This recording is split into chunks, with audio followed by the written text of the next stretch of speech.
welcome back, hope you're all well. So today I'll be doing a video response to Matt SoulFunkRetro. Matt posted a question a couple of days ago: what games made you go wow? And I thought, what a brilliant topic. I'm surprised no one's ever thought of this, but well done, Matt. Absolutely great idea, mate. And Matt was talking about the games that really impressed him at different times in his gaming life, where he just played it and something in the game just blew his mind, whether it be the animation or a gameplay mechanic or whatever it may be that just makes you go wow. I thought, you know what, I can't do a video response to that. It's an absolutely awesome topic. And the one game that jumped straight into my mind when I watched Matt's video was Halo Combat Evolved for the Xbox. I remember seeing this game when it was coming out on the original Xbox. Up to launch, I'd only seen like the odd little video, and it was just little clips here and there. And it was interesting, and it made me think, how the hell is that even possible on a console? Because I was playing on the PS2, which was good, but this looked like next gen, next level sort of stuff, and I was amazed. But the thing that made me go wow was when I got the game. I remember turning it on and being absolutely blown away by the graphics and the storytelling. I was like, this is cool. But that second stage, when you land on the planet and you climb out your craft, and I remember just looking down at the ground, turning my little flashlight on and seeing the grass, and there was like individual blades of grass, and it looked, it's ridiculous now, but at the time it looked like fresh new grass, like real grass. And I was like, how the hell have they managed to do that? Absolutely blew my mind, and it was just a total wow moment. I was just so impressed with this game at the time, and just the whole world in general. Really, as you travel through it, it's just so well detailed and beautiful, and it did a fantastic job. And it really, for me at that time, showed what to expect from the Xbox, and it was such a cut above the rest. It really, you know, I'd enjoyed the PlayStation 2 to that point, but when I played Halo, it was game over, man. Xbox One. And jointly with that, on launch day, was a game that came out for the Xbox as well, which was Dead or Alive 3. Now, the wow moment for me was the graphics on this game, in terms of seeing the water effects for one thing, which were some of the best water effects I'd seen until that point on any game. And the fact that you could knock them out of the buildings, you could, when you're on the cliffs, you could kick them off a cliff, and you get the full 3D depth as the character falls, and you jump down and chase them. And when you're in the woods and the tree leaves are all falling, you've got individual leaves around the forest. Such a fantastic graphical showcase. The level with the Bruce Lee guy, when you've got all the ice, just the reflections, just everything. I mean, even the mountain ones, when you drop on the mountains, they've got little pools of water and you get the ripples in the water. Total wow moment, totally like, how the hell have they done this? This and Halo really sold the quality of the Xbox. The graphics were just unbelievable, and of course gameplay is more important than graphics, but you know, as each stage has gone on, each new console generation has come around, it has always been about the graphics as well, improving, and my god did they improve on this generation. Fantastic console. So next up, we're going to go backwards, and I think most people probably would have picked this, would realise I would pick this. It's got to be the immortal Street Fighter 2 for the Super Nintendo. This game had such a massive impact back in the day. I don't remember the exact timeline, but I remember I played it on the Amiga. And if you've ever played the Amiga version of Street Fighter 2, you know what a humongous disappointment that game was. It was horrific. It's really slow. There's no parallax in the backgrounds. There's just, the characters look okay. They're well drawn, but it was such a massive come down from the arcade. And I remember my mate Brian, at the Motorcycle Museum in Birmingham, they used to have a computer show every now and again, and they'd sell a lot of import games back then. I remember going with him the one morning, and he picked up Street Fighter 2, the American edition. Cost him about 90 to 100 quid at the time. It was ridiculous. And later that day, I remember going around his house, and his friend Sean, and I can't remember the other kid's name, and there was somebody else there as well, and they were playing Street Fighter 2, and I remember just walking in, and it was Guile's stage, and just being like, wow. That's the holy shit, you know. I mean, absolutely blew my eyes. Like on a 21-inch CRT, full colour, full speed, absolutely stunning. And we just had really great memories that day, just playing Winner Stays On. And it was just, really was at that point where you was like, my God, the arcades are coming to the home. This is it, we're finally there now. And you know, you can debate these days how close to the arcade that version is, but it's bloody close. And at the time when it came out, coming off the back of the Commodore Amiga, to see this, it was just absolutely mind-blowing. It was the thing that sold me on consoles. I mean, Mario World looked amazing. I saw Street Fighter 2 and I was like, I've got to have a Super Nintendo. It's just stunning. And even to this day, I think it holds up extremely well.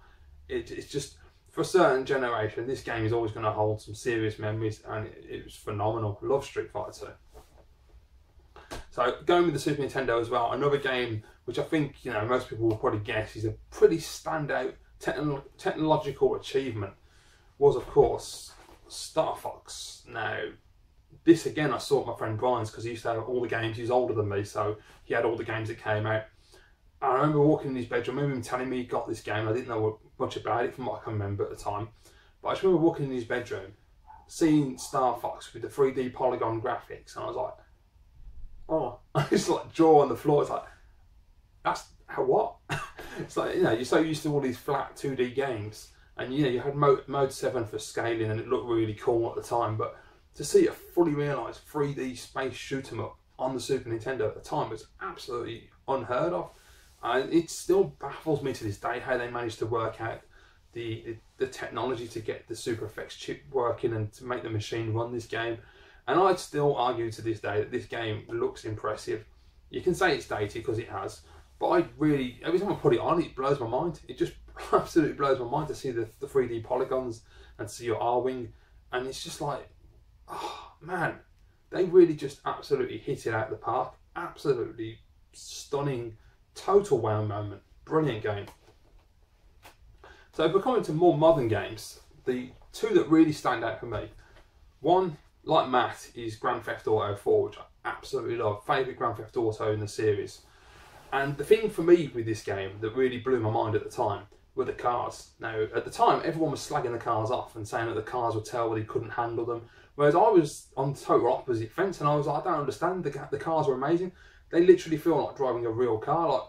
Like when I played on PS3 and you got the L and R2 buttons, the triggers felt like car pedals, so you could actually get like biting point, and you could literally hold your car on a road on a steep incline, and then just slowly pull away. And I was like, how is that possible? I mean, games normally it's like you go fast or you brake, and there's no real in between. But this let you control your vehicle and crawl along the street and just cruise and have your hip hop bouncing and just cruise your motor down the street, and it was just unbelievable. It's such an amazing moment when I saw that happen, and I love this game. Everything about this game is brilliant. But that was just the one thing that really stood out for me, and was like, yeah, now we're getting somewhere. Now the games are starting to change and things are being done a little bit differently, and it's sort of like where the element of realism started to become more prevalent in games, and obviously it's a very big storytelling game as well. It's fantastic. And talking of storytelling, obviously the one game that really blew me away last gen was Heavy Rain. This was just unbelievable. I remember putting this on and it was like, this is how you do quick time moments the right way. And I know a lot of people argue about this game, but you either love it or you hate it. I absolutely love it, it's brilliant. But it was just so well executed, and the story was well constructed. Even though you've got 4 main characters, the way that the story split itself between the 4 characters never got boring. It just held me there from beginning to end, and I was fascinated by the story, and I couldn't wait to find out who the serial killer was. But the wow moment was in fact the storytelling itself, and this is where games were going to a different level in cinematic experience, because right up until the end I had no idea who that serial killer was, and I can't believe I didn't work it out now, but at the time I was completely oblivious. And when the explanation came at the end, I was like, no, the reveal, should I say. I was like, no way. I was just like gobsmacked. I was like, put the control there. I was like, no, it can't be. And it was just so well done. It was like literally like interacting with a film and controlling the main actors. And to me, that was like next levels. So clever. Absolutely brilliantly done.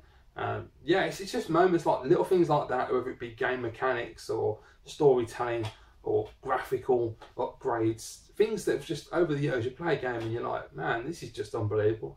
Like Matt said when he's playing PS1 and you play Gran Turismo and you're like, man, I can't get any better than this. And then the next console comes out, you're like, can't get any better than this. I remember the Xbox, when they played the original Xbox, I thought, when they announced the 360, I was like, I just don't see how the graphics can get any better. This has got to be the pinnacle now. You can't get better than this. And at the time I was seeing all the demos and I saw Call of Duty 2 and I was like, no, it don't look that much better. Of course on launch day it's a totally different game, I played it and I was like, wow.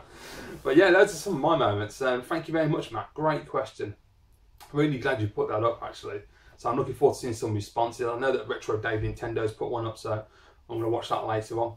So of course, if you don't know Matt, guys, Matt is one of the best new YouTubers out there. He's absolutely fantastic, got a great channel. Really nice, down to earth guy, and really easy to interact with. And he also works in the industry as well, so he's really fascinating to listen to. His channel's called SoulFunkRetro. There is a link down below in the description of this video, so just click on the link, go and check out Matt's channel, say hello, see what you think of his videos. If you like what you see, obviously hit subscribe. I think you will, because he's absolutely brilliant. Thank you very much for watching as always, guys. Please remember to like, comment, share and subscribe, and I'll see you in the next video.